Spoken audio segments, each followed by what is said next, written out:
Assalamualaikum warahmatullahi wabarakatuh.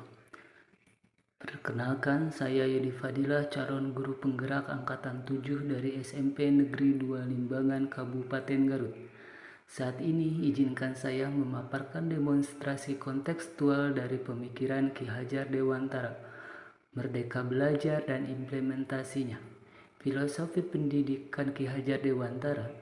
Ki Hajar Dewantara menjelaskan berdasarkan asas pendidikan. Pengajaran adalah bagian dari pendidikan dan pengajaran merupakan proses pendidikan dalam memberi ilmu. Sedangkan pendidikan sendiri merupakan tuntunan terhadap segala kekuatan yang dimiliki setiap anak. Jadi tujuan pendidikan berdasar Ki Hajar Dewantara. Pendidikan adalah menuntun segala kekuatan kodrat yang ada pada anak-anak agar mereka dapat mencapai keselamatan dan kebahagiaan yang setinggi-tingginya, baik sebagai manusia ataupun anggota masyarakat.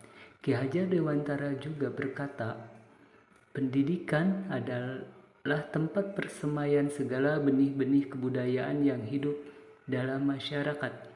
Dari pernyataan Ki Hajar Dewantara dapat kita pahami bahwa murid adalah sebagai benih dan pendidik yang diasumsikan sebagai petani yang bertugas menyemai benih-benih menjadi besar.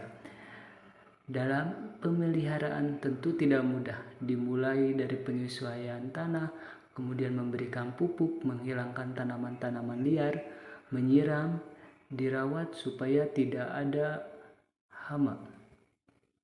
Ketika proses itu dilakukan, maka akan tumbuh tanaman yang bagus dan menghasilkan panen yang luar biasa. Tentu beda jenis tanaman, beda pula cara perawatannya. Dari perumpamaan tersebut dapat ditarik kesimpulan bahwa setiap pendidikan harus bisa melayani segala bentuk kebutuhan baik dari segi gaya belajar anak yang berbeda-beda. Inilah yang disebut berorientasi pada anak. Jadi, setiap anak memiliki kodratnya sendiri, ibarat tanaman. Dia tumbuh sebagai padi ataupun dia akan tumbuh sebagai gandum. Tergantung benih apa yang akan kita tanam. Adapun kodrat menurut Ki Hajar Dewantara terbagi menjadi dua bagian. Ada kodrat alam dan ada kodrat zaman, di mana keduanya memiliki kedinamisan atau adanya perubahan. Tentu tanpa mengesampingkan nilai-nilai budi pekerti yang sesuai berdasarkan kodratnya, berdasarkan kodrat alam dan zamannya. Budi pekerti sendiri terdiri dari dua buah suku kata, yaitu budi yang terdiri dari cipta, rasa, dan karsa. Cipta diartikan sebagai pemikiran, rasa diartikan sebagai perasaan, dan karsa diartikan sebagai kemauan. Adapun pekerti adalah tenaga, artinya pendidik itu harus seimbang, tidak bisa timpang.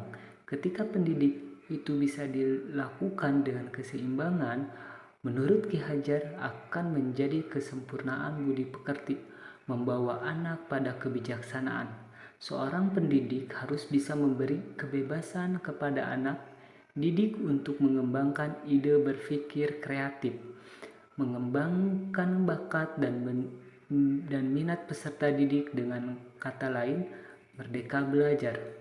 Implementasi di sekolah kami untuk mencapai tujuan tersebut, berbagai program telah kami jalankan di sekolah, menuntun dan mengarahkan peserta didik sesuai bakat dan minatnya, antara lain bimbingan, ekstrakurikuler, literasi, dan kegiatan keagamaan seperti sholat duha, tadarus 15 menit sebelum pelajaran dimulai, dan memperingati hari besar keagamaan. Dalam kegiatan pembelajaran, saya melakukan perencanaan pembelajaran yang variatif dengan memanfaatkan lingkungan sekitar sesuai dengan karakteristik peserta didik, dan setiap materi dikaitkan dengan kehidupan anak sehari-hari agar anak dapat memahami lebih cepat. Kegiatan pembiasaan karakter, kami menerapkan nilai-nilai karakter yang berbudi pekerti. Dalam hal ini kami menerapkan 5S, yaitu salam, senyum, sapa, dan sopan dan santun. Setelah mempelajari filosofi Ki Hajar Dewantara, saya semakin mengerti bahwa saya sebagai pendidik di abad 21 ini harus bisa menyesuaikan dengan kodrat alam dan zaman. Maka saya harus bersemangat mengikuti kegiatan CGP ini dan pelatihan-pelatihan lainnya agar saya dapat berkembang dalam upaya saya meningkatkan kompetensi diri dalam mengajar. Demikian yang saya dapat sampaikan. Terima kasih. Wassalamualaikum warahmatullahi wabarakatuh.